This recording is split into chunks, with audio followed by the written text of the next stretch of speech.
For instance, Great Britain, like the rest of the Western world, saw a dramatic increase in crime from the early 1960s on. Important types of crime per capita doubled, tripled, quadrupled, in some cases increased tenfold. And yet, oddly, the response of government was to become more skeptical of law-abiding citizens, not of those who increasingly preyed on them. In 1988, and this is under Margaret Thatcher, the British government brought in much stricter gun control, and there was a considerable drop in civilian gun ownership.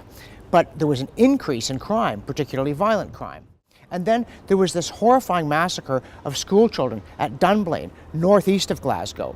And the Blair government responded by essentially eliminating civilian handgun ownership. But it didn't bring crime down. It didn't bring down ownership of guns by criminals. By some estimates, there are 3 million illegal guns in Britain. One survey found that criminals under 25, 1 in 3 of them either owned a gun or had access to a gun.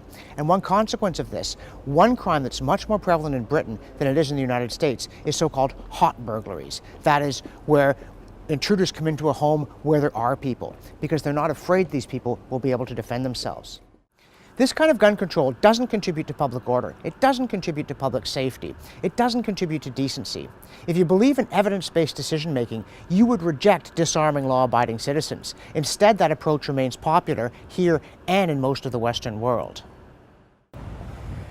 Baker Street certainly has changed since Sherlock Holmes' time, and not entirely for the better. And so has Britain.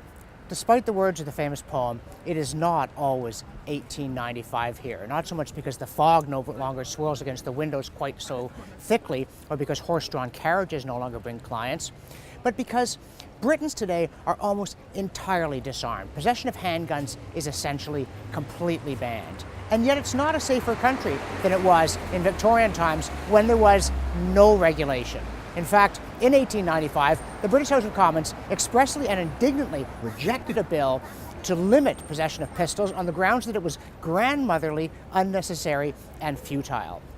And in 1903, they did pass a law saying that in order to buy a gun with a barrel under 9 inches, you had to be over 18 and not conspicuously drunk or insane. You also needed a license, but you could get that at any post office for 10 shillings. It was just a way to raise money. And the remarkable thing is that the Sherlock Holmes stories, in which, of course, the neighborhood still trades very, very heavily, Watson carries a revolver all the time, and Holmes will comment that a case might be dangerous. Do you have your revolver? And, of course, Watson will say yes. And to this day, people aren't shocked by that. They're not appalled. They don't think he should have to fill out a form or answer questions about his sex life. They don't think he's going to shoot Holmes or himself or Mrs. Hudson. Nor were they outraged that in the time in question, although London did have a professional police force, the police were not armed. The British back then were very skeptical, especially about a national police force carrying weapons. They associated it, and not unreasonably, with the worst excesses of the French Revolution, and later with the kind of secret police that you'd see in the Soviet Union.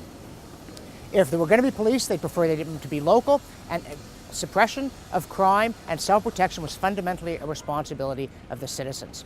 And this was just taken for granted in those days. The great Whig historian Macaulay, in the middle of the 19th century, called the personal possession of weapons the guarantee without which all the others are insufficient. The historian Gibbon was convinced that it's the key to self-government, is to be able to protect yourself against an overreaching state.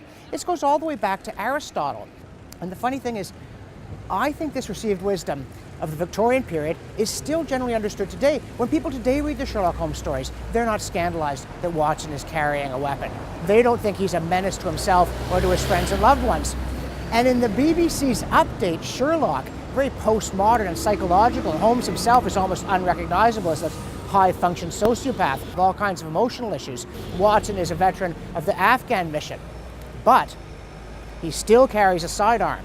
And when Holmes is menaced by a psychopath, Watson doesn't hesitate to whip it out and plug the guy.